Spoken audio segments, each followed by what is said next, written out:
नमस्कार साथियों, मैं गौरव पांडे, जनवादी लेखक संघ इलाहाबाद के इस फेसबुक पेज लाइव कार्यक्रम में आप सबका स्वागत करता हूं और मैं धन्यवाद देता हूं उन रचनाकारों को और इस मंच से जुड़े उन लोगों को जिन्होंने मुझे अपनी कविताएं पढ़ने के लिए आमंत्रित किया। मैं उन सब को धन्यवाद देता हूं। मैं आप सब लोगों के जुड़ने की प्रतीक्षा करता हूं कि आप लोग जल्दी से जुड़ जाएं ताकि मैं अपनी कुछ कविताएं आप लोगों के समक्ष रख सकूं और उन्हें आप लोगों के बीच रखते हुए मुझे एक खुशी और एक अलहाद का मौका है ये मेरे लिए। मैं बहुत प्रसन्न हूँ कि जनवादी लेखक संघ के मंच पर मुझे आमंत्रित किया गया। आप लोग जल्द से जल्द जुड़ जाएं ताकि मैं अपनी कविताएं पढ़ना शुरू करूं। मैं ज़्यादा समय आपका नहीं लूँगा, मुश्किल से 35-40 मिनट के बीच मैं अपनी कविताएं पढ़कर यह ठीक है, जल्दी जल्दी जुड़ें।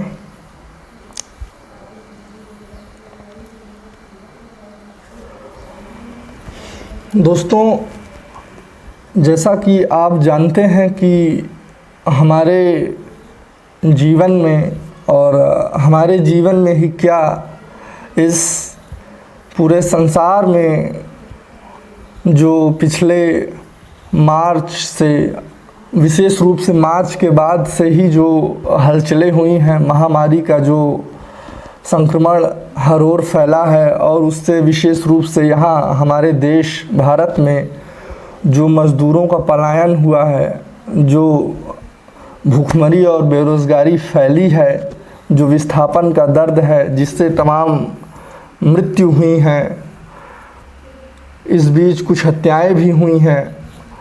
इन सब हलचलों के बीच से तमाम कवियों ने कविताएं सृजित की हैं। फेसबुक पर आप पढ़ते रहे हैं, मज़दूरों के पलायन पर तो बहुत अच्छी कविताएं लिखी गईं। उस त्रासद, उस पीड़ा को व्यक्त करने के लिए बहुत अच्छे से जो है कवियों ने, युवा कवियों ने, वरिष्ठ कवियों ने बराबर से जो है इस त्रासद समय को अपनी कविताओं में जो है उल्लेख किया है। और क्यों ना हो, क्योंकि हर व्यक्ति, जो भी संवेदनशील मनुष्य है, वह इस पीड़ा से, इस त्रासद समय से बहुत क्षुब्ध है, व्यथित है और परेशान भी है।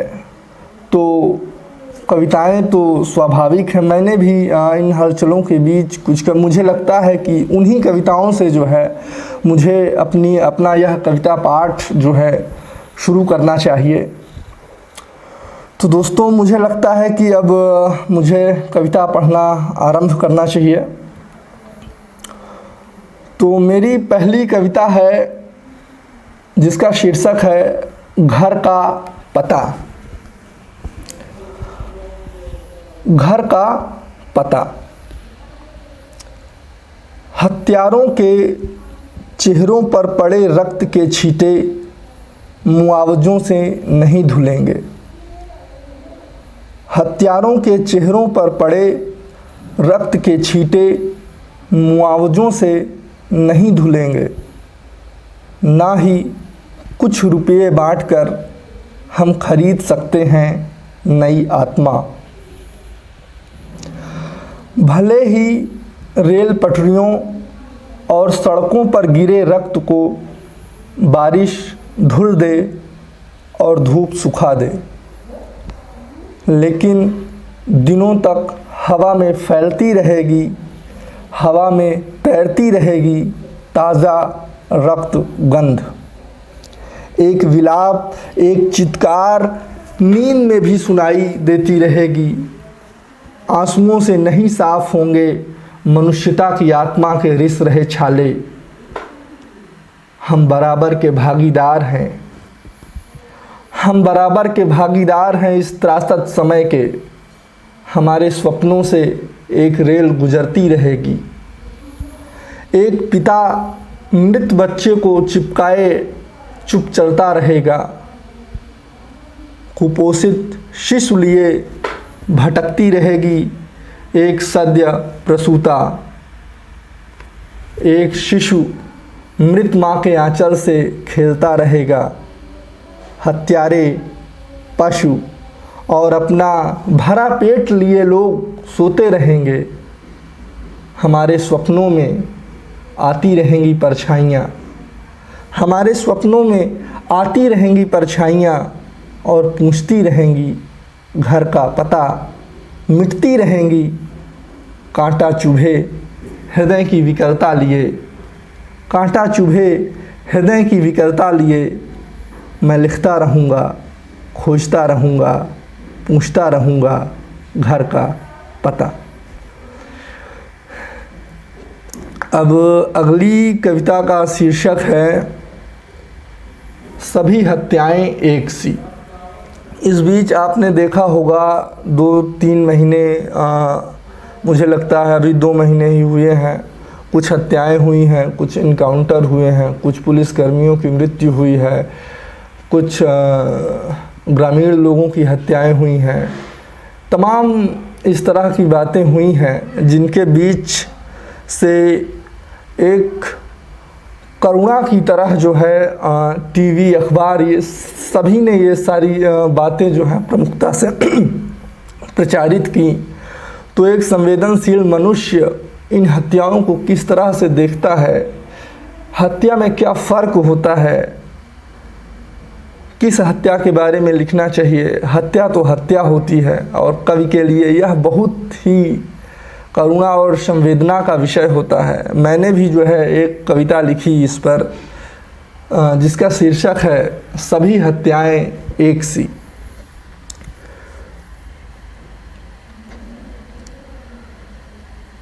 यह विलाप के स्वर पुलिसकर्मियों के घरों से आ रहे हैं या अपराधियों के घरों से, या मजदूरों, किसानों के घरों से।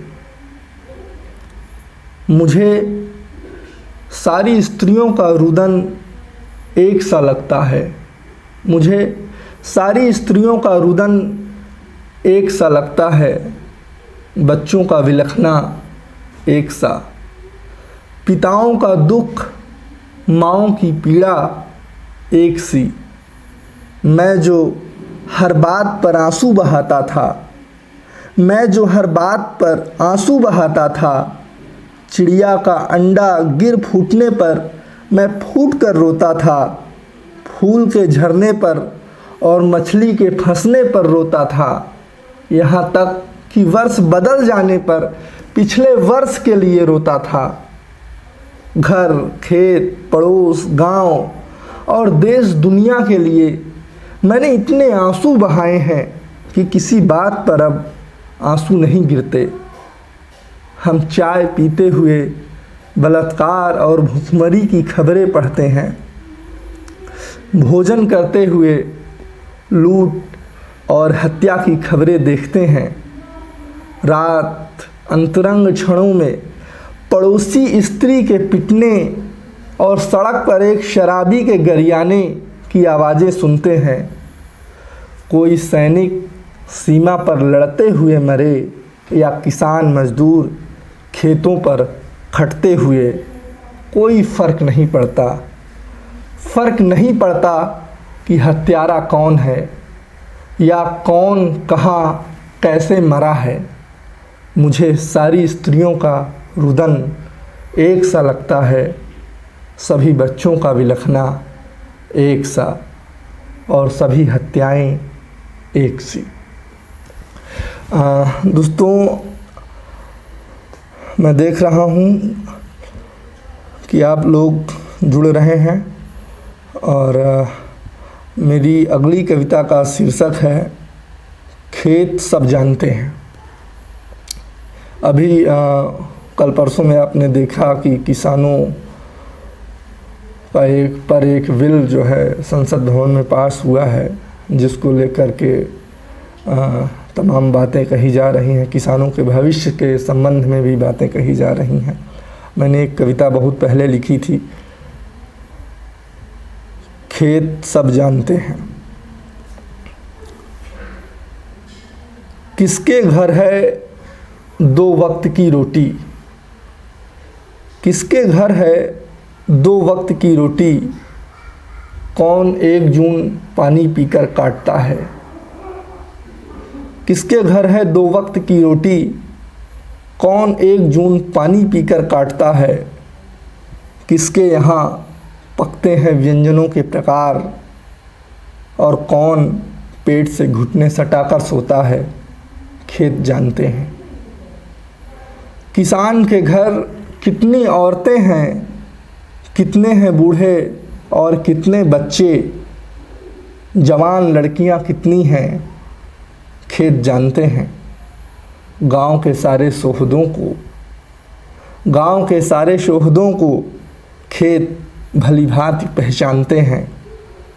खेत जानते रहते हैं किस कंधे पर कितना कर्ज है, किसकी मेहरारू को कौन सा मर्ज है, किसकी बिटिया कब ब्याही जाने वाली है। हाड़ तोड़ मेहनत के बावजूद बखारी क्यों खाली है। बहुत मजदूर, हाड़ तोड़ मेहनत के बावजूद बखारी क्यों खाली है। बहुत मजबूरी में खेत विदा लेते हैं किसान से। बहुत मजबूरी में खेत विदा लेते हैं किसान से। कुछ कर्ज के लिए तो कुछ मर्ज के लिए तो कुछ फर्ज के लिए। मसलन बिटिया की विदाई के पहले विदा ले लेते हैं किसान के सबसे अच्छे खेत। विदा ले लेते हैं किसान के सबसे अच्छे खेत। इस तरह किसान का बचपन, यौवन, जरा, उसने की है आत्महत्या अथवा कैसे मरा, खेत जानते हैं। जी हाँ, हमारी ही नहीं आपकी पीढ़ियों का भी इतिहास खेत भली भांति जानते हैं। हमारी ही नहीं आपकी पीढ़ियों का भी इतिहास खेत भली भांति जानते हैं। अब मेरी अगली कविता का शीर्षक है, एक निवाला उठाओ तो धन्यवाद कहो।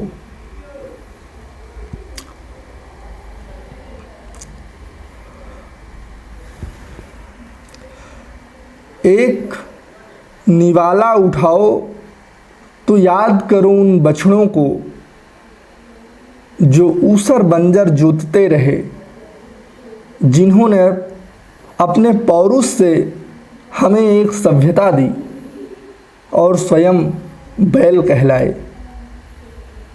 रोटी का एक टुकड़ा उठाओ तो याद करो उन किसान मजदूर पिताओं को, जो खेतों में मर खप गए। एक कौर उठाओ तो मन में धन्यवाद कहो उन तमाम स्त्रियों को, जो सर्दी, गर्मी, बरसात खेतों में खटती रही हैं, जिन्होंने नन्ही बालियों को दूध पिलाया है।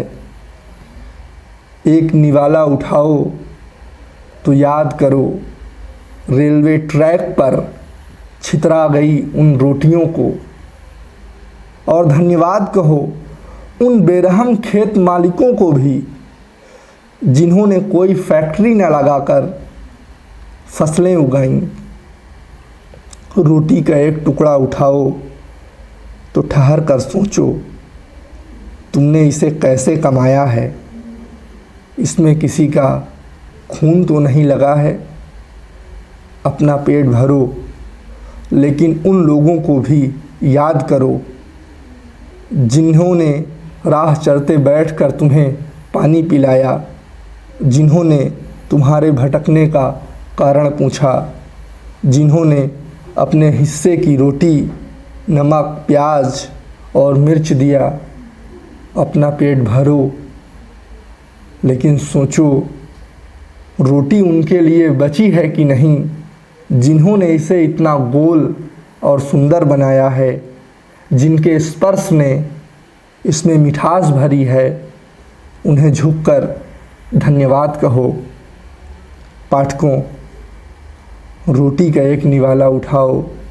श्रोताओं, रोटी का एक निवाला उठाओ तो सोचो, तुम्हारा कोई दोस्त या पड़ोसी भूखा तो नहीं है।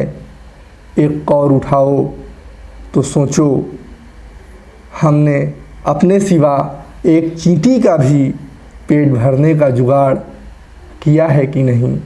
हमने अपने सिवा एक चींटी का भी पेट भरने का जुगाड़ किया है कि नहीं।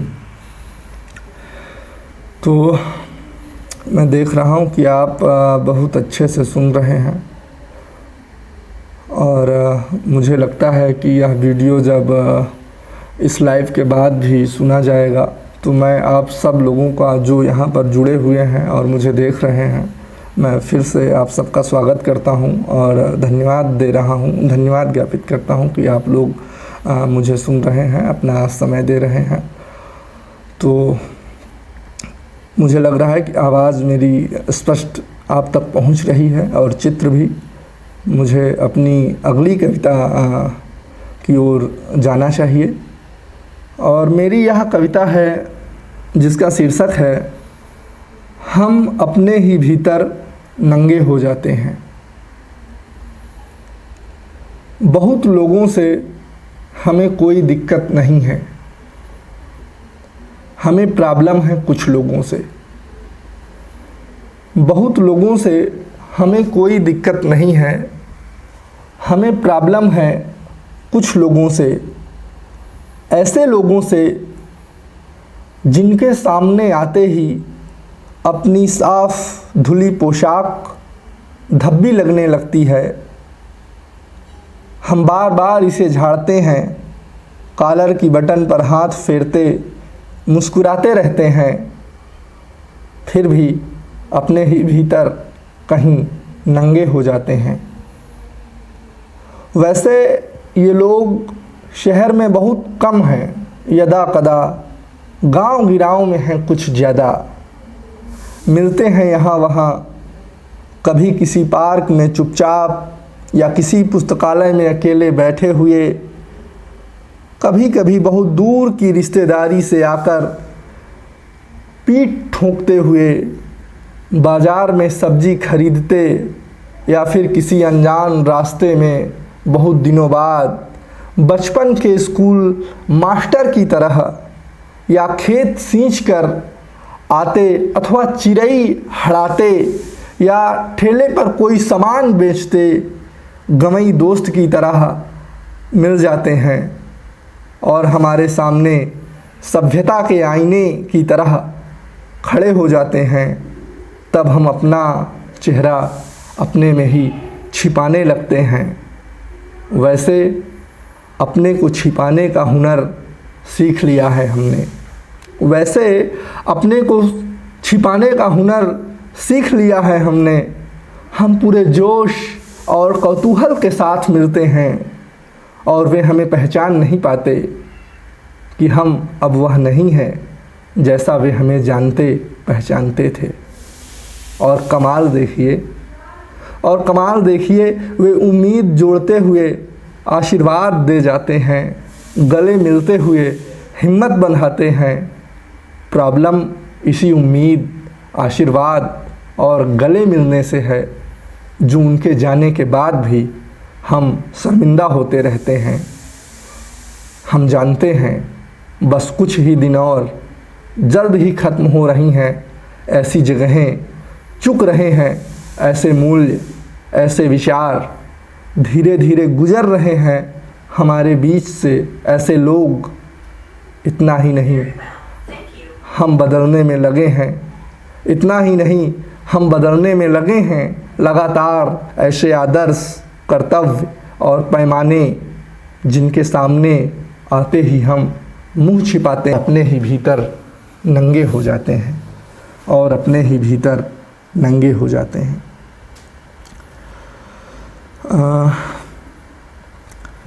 मेरी अगली कविता का शीर्षक है गांव से निकले लोग। ये कविता मैं बार बार पढ़ता रहता हूँ, क्योंकि मुझे लगता है कि यह मेरी चुनी हुई कविताओं में से, या कह लीजिए कि मेरे दिल के बहुत करीब यह कविता है, या यह कहिए कि मैं जो बात कविता में कहना चाहता था, मैंने इस कविता में वो बात कही है। गांव और शहर के बीच की कुछ बातें हैं, गांव से निकले लोगों की बातें हैं। आप इस कविता को सुने। गांव से निकले लोग। गांव से निकले बहुत लोग कुछ ना कुछ करने, और लौटे भी जो कुछ बन पड़ा वो करके। लौटे कुछ ईंटा गारा करके, बोझा ढोकर लौटे कुछ। देर शाम तक नमक तेल तरकारी लिए बहुत लौटे। कुछ ऐसे थे जो लौटे बहुत दिनों बाद। कुछ ऐसे थे जो लौटे बहुत दिनों बाद। बड़ा सा बैग, रुपया, कपड़ा और सपने लेकर। लेकिन कुछ ऐसे भी थे जो नहीं लौटे, खो गए। जो नहीं लौटे उनमें अधिकतर ऐसे थे जो कुछ हो गए। वे डॉक्टर, वे प्रोफेसर, वे वकील, वे पत्रकार, वे थानेदार, ये जहाँ गए वहीं के होकर रह गए थे। इधर जिनके लौटने की उम्मीद खो चुका था गांव। इधर जिनके लौटने की उम्मीद खो चुका था गांव। वे मृतकों के बीच से उठकर लौटे। ये नायक गांव के बेटे थे। ये नायक गांव के बेटे थे। अब दामाद की तरह लौटते थे। गांव बीमार था। गांव बीमार था। डॉक्टर इलाज करने नहीं आया, और निरक्षर गांव ने प्रोफेसर से एक अक्षर नहीं पाया। वकील ने गांव को नहीं दिया कोई न्याय। वकील ने गांव को नहीं दिया कोई न्याय, और पत्रकार क्या जाने गांव का हाल चाल। दरोगा ने रौब दिखाया उल्टे गांव को ही। दरोगा ने रौब दिखाया उल्टे गांव को ही। अलबत्ता जब कभी दिया गया इन्हें कोई सम्मान, तब ज़रूर चर्चा में रहा गांव का नाम। तब ज़रूर चर्चा में रहा गांव का नाम। आप मुझे सुन रहे हैं, मुझे बहुत अच्छा लग रहा है। मैं बस दो तीन कविताएं पढ़ करके जो है मैं अपना कविता पाठ जो है समाप्त करूंगा। मेरी अगली कविता का शीर्षक है एक कमसूरत लड़की का एकालाप।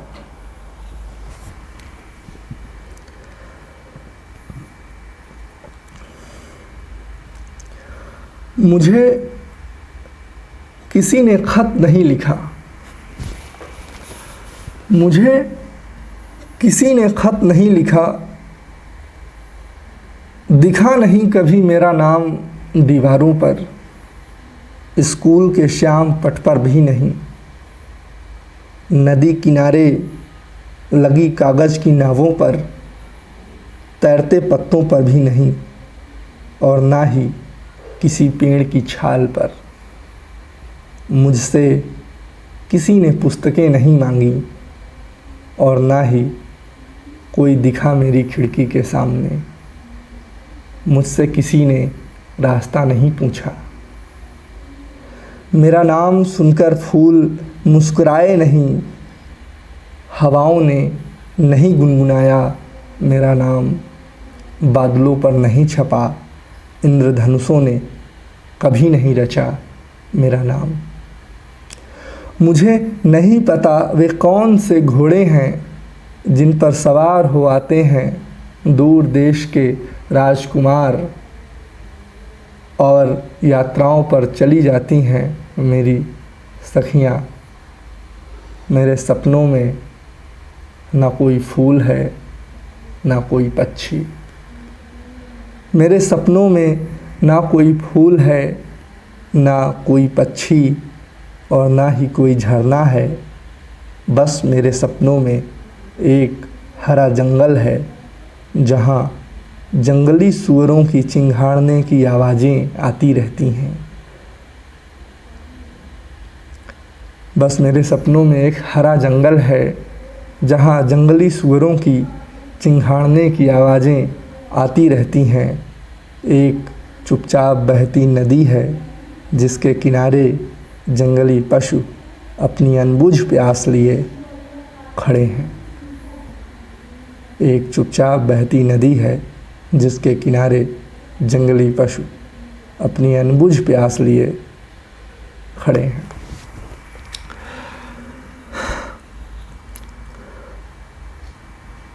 मेरी अगली कविता का शीर्षक है तुम प्रेम चाहती हो वह कुछ और चाहता है।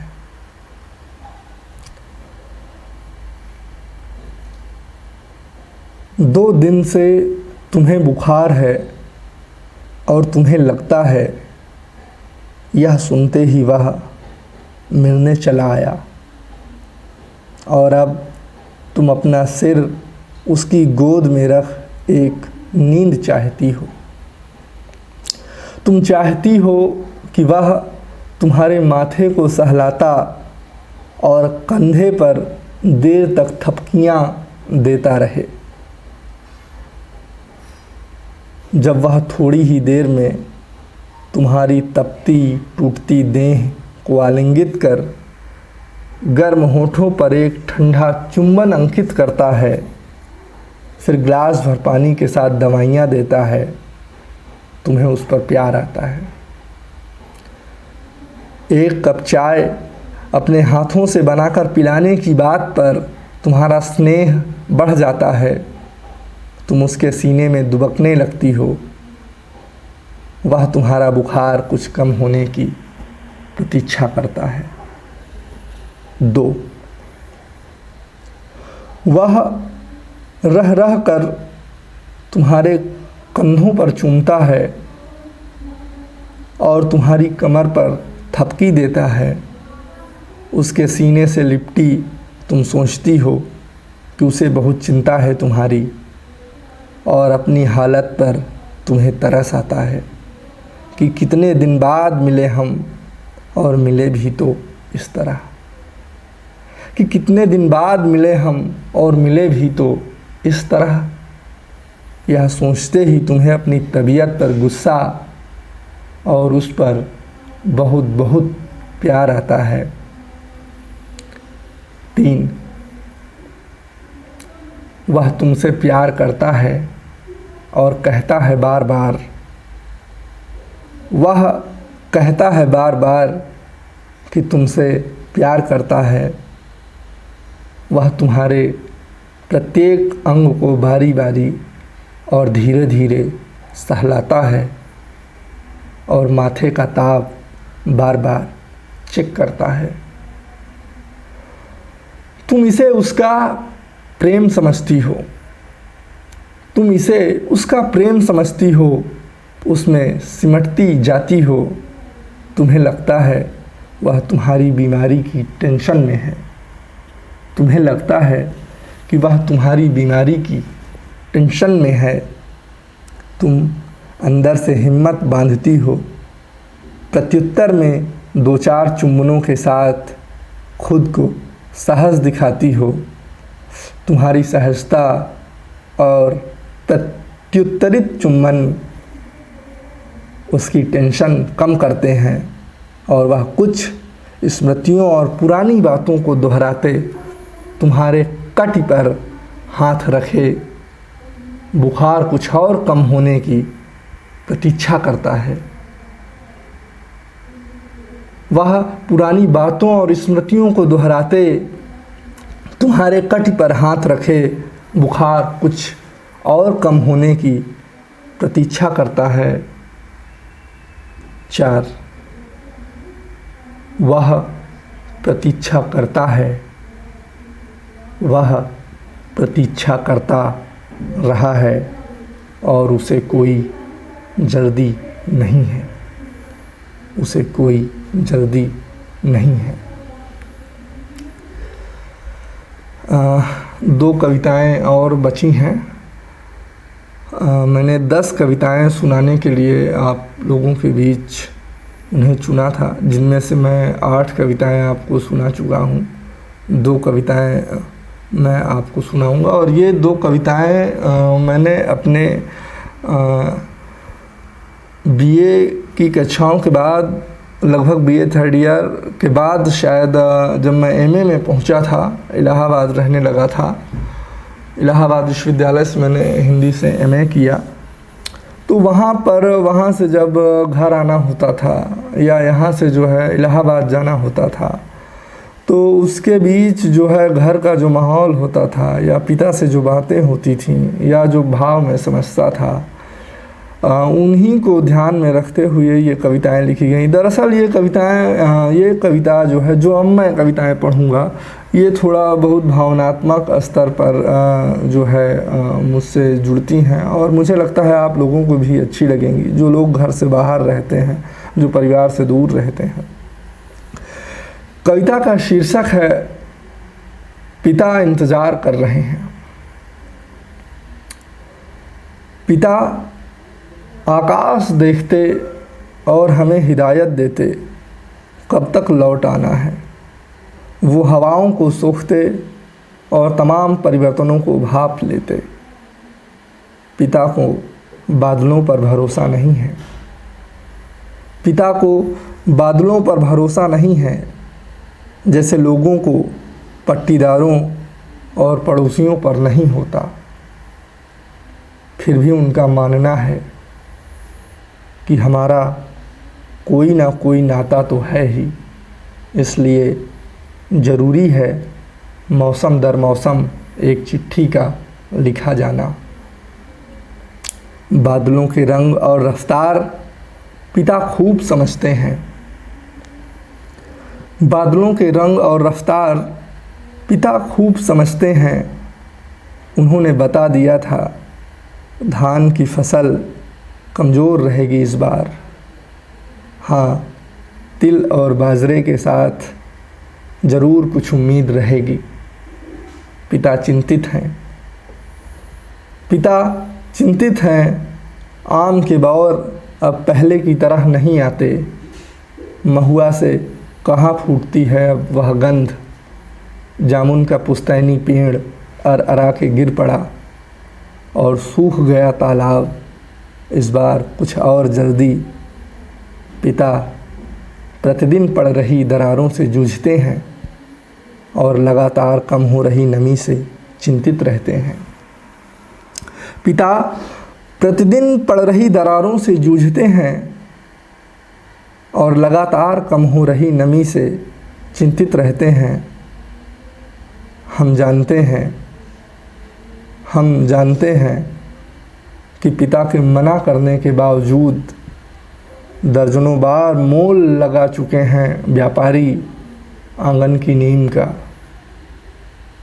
दर्जनों बार मोल लगा चुके हैं व्यापारी आंगन की नीम का, जबकि पिता इंतज़ार कर रहे हैं कि एक दिन हम सभी समस्याओं का हल लेकर लौट आएंगे शहर से, कि एक दिन हम सभी समस्याओं का हल लेकर लौट आएंगे शहर से और उस दिन पुरानी शाखाओं पर एक बार फिर खिल उठेंगे नए नए पत्ते। एक बार फिर खिल उठेंगे पुरानी शाखाओं पर नए नए पत्ते। अब मैं अपनी आखिरी कविता जो है पढ़ता हूँ। यह भी उसी समय की लिखी गई कविता है और इसको आप आज के वर्तमान समय में के युवाओं को ध्यान में रखते हुए भी इसका पाठ कर सकते हैं। ये कविता बेरोज़गारी से भी जुड़ती है। दरअसल यह भी मुझे बहुत ही प्रिय कविता है। मुझे उम्मीद है कि यह कविता आपको पसंद आएगी।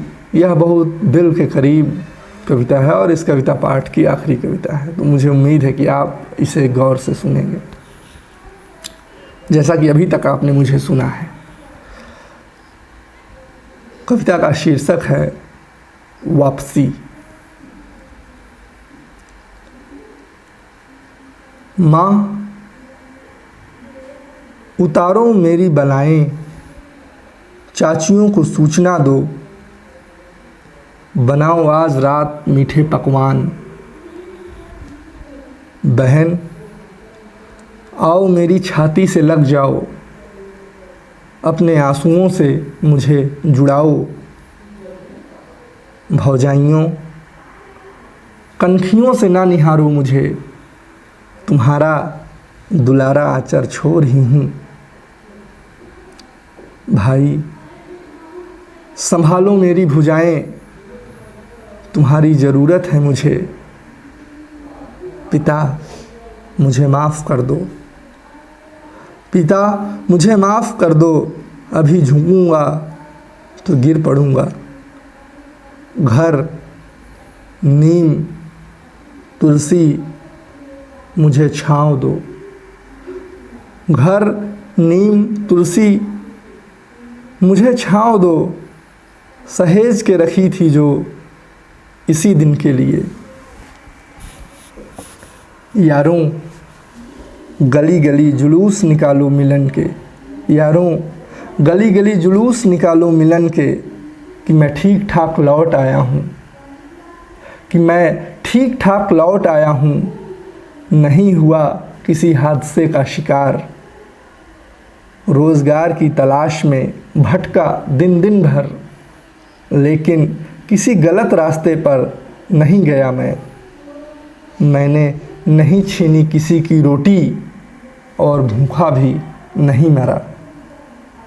मैंने नहीं छीनी किसी की रोटी और भूखा भी नहीं मरा। ओ माँ, पुनर्जन्म हो रहा मेरा, न उन चाची को बुलवाओ, पड़ोस से दूध मंगवाओ, सोहर गवाओ, उत्सव मनाओ, कि ठीक ठाक लौटा हूँ मैं, कि ठीक ठाक लौटा हूँ मैं। और मुझे याद हैं घर, खेत, परिवार, पड़ोसी। मुझे याद हैं घर, खेत, परिवार, पड़ोसी। मुझे याद हैं सारे रिश्ते अभी भी। मुझे याद हैं सारे रिश्ते अभी भी। बहुत बहुत धन्यवाद कि आप लोग मुझसे जुड़े और आप लोगों ने मेरी कविताएं सुनी। और मुझे लगता है कि कवि को कविता पाठ के बाद या अपने कविताओं के संबंध में कोई बातचीत नहीं करनी चाहिए। और बाकी मेरी कविताओं को पढ़कर आप सुनकर आप लोगों ने इसकी ज़मीन और इसकी चिंताएं जो हैं उससे परिचय आपका हुआ होगा। मेरी जो चिंताएं हैं वह घर, खेत, परिवार, पड़ोसी, शिक्षा, बेरोज़गारी जैसे कुछ मूल्यों को लेकर के जो मनुष्यता का क्षरण हो रहा है। विश्वनाथ जी ने जैसे कहा था कि बेहतर दुनिया का स्वप्न जो है हर कवि का स्वप्न होता है, तो मैं भी एक बेहतर दुनिया ही जो है अपनी कविताओं के माध्यम से मैं उसी दुनिया का जो है स्वप्न देखता हूँ। और मैं उम्मीद करता हूँ कि कविताएं आपको पसंद आई होंगी। अंत में यह कि जनवादी लेखक संघ इलाहाबाद ने मुझे इस मंच पर आमंत्रित किया अपनी कविताएं पढ़ने का ज्ञापित करता हूँ। और जो लोग मुझे देख रहे हैं, जिन लोगों ने अपनी टिप्पणियाँ दी, जिन लोगों ने इन कविताओं को सराहा, या जो लोग इस लाइव वीडियो के अंत के बाद जो इसे देखेंगे और अपनी बात कहेंगे, मैं उन सब का हृदय से धन्यवाद देता हूँ। और प्रगतिशील जनलेखक संघ और अपने शिक्षक डॉक्टर विवेक निराला जी के प्रति व्यक्तिगत आभार प्रकट करता हूँ कि उन्होंने मुझे इस लायक समझा। उन्होंने मुझे मेरी टूटी फूटी कविताओं को जो है इस मंच से जो है प्रस्तुत करने का जो है अवसर दिया। बहुत बहुत धन्यवाद, बहुत बहुत धन्यवाद।